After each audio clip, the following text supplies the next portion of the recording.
নমস্কাৰ, বিশেষ বাতৰিৰ সৈতে ষ্টুডিঅ'ৰ মজিয়াত মই লিপিকা। অসমৰ কীৰ্তিচিহ্ন ৰংঘৰৰ আৰ্হিত যোৰহাটত ভেলাঘৰ নিৰ্মাণ। নিউজ নাওৰ এক বিশেষ প্ৰতিবেদন। অসমৰ কীৰ্তিচিহ্ন ৰংঘৰৰ আৰ্হিত যোৰহাটত ভেলাঘৰ নিৰ্মাণ। উল্লেখযোগ্য যে সমগ্ৰ অসমৰ লগতে যোৰহাটতো ভোগালী বিহুক লৈ ব্যাপক উৎসাহ উদ্দীপনা পৰিলক্ষিত হৈছে। ভোগালী বিহুৰ আগমনৰ লগে লগে গাঁৱে আৰম্ভ হৈছে ব্যাপক প্ৰস্তুতি। প্ৰথমবাৰ মাঘ বিহু দেখিছোঁ, মানে মইতো প্ৰথম দেখিছোঁ এবাৰ তেনেকৈ, কিন্তু ভোজ ভাত খোৱাটো হয়, কিন্তু এনেকুৱা আমাৰ ওচৰ পাজৰ অঞ্চলত হৈ থাকে, কিন্তু আমাৰ এই অঞ্চললৈ আজিলৈকে হোৱা নাই। আজি প্ৰথমবাৰ আমি দেখিছোঁ আৰু এনেকুৱা প্ৰচেষ্টা কোনোদিনে হ'ব বুলি ভবাও নাছিলোঁ। আজি প্ৰথম দেখিছোঁ, গতিকে দেখি ভালো লাগিছে আৰু সকলোলৈকে ধন্যবাদো থাকিল যে ইমান কষ্টৰে, ইমান হিমভগা চেঁচাত, ইমান ঠাণ্ডাখনত যে ইমান কষ্টৰে কাম বন কৰি তেওঁলোকে এইখিনি কৰি দিলেহি আৰু এইখিনি উপস্থাপন কৰি সকলোকে দেখুৱাইছে আৰু লগতে নৱপ্ৰজন্ময়ো উৎসাহিত হৈছে যে কেনেধৰণেনো বনাইছে, কেনেধৰণে নিৰ্মাণ কৰিছে, কি কি ব্যৱহাৰ হৈছে তেওঁলোকেওতো জানিছে। গতিকে সেইবাবে সকলোলৈকে ধন্যবাদ আৰু আমাৰ উদযাপন সমিতি সকলোকে ধন্যবাদ জনাইছোঁ যে আমাক ইমানখিনি দেখুওৱাৰ বাবে।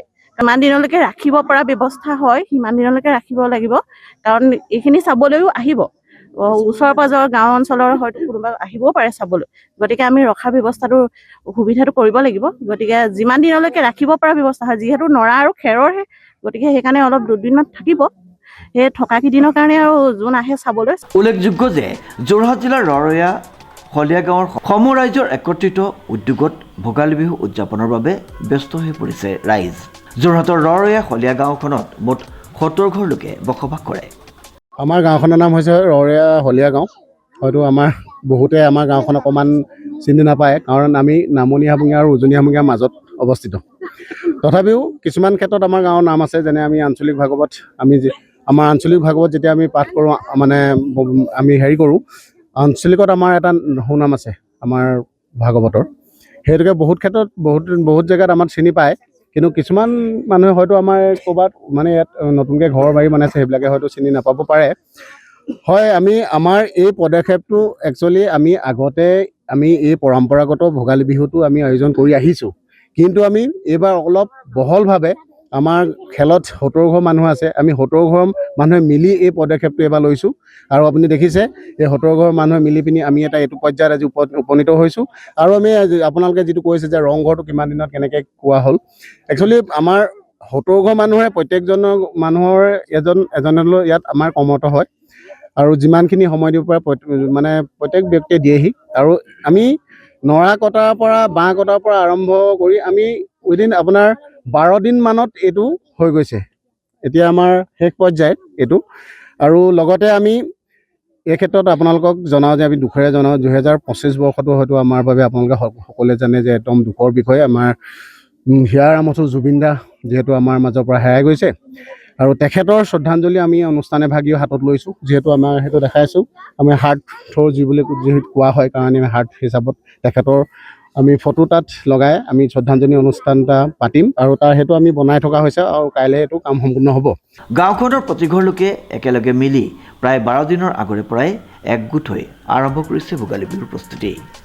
গাঁওবাসীৰ একতা আৰু সহযোগিতাৰে নিৰ্মাণ কৰি উলিওৱা হৈছে অসম কীৰ্তিচিহ্ন ঐতিহাসিক ৰংঘৰ আৰ্হিত এক বিশাল ভেলাঘৰ, যিয়ে গাঁওখনৰ লগতে ওচৰৰ সকলোকে দৃষ্টি আকৰ্ষণ কৰিছে।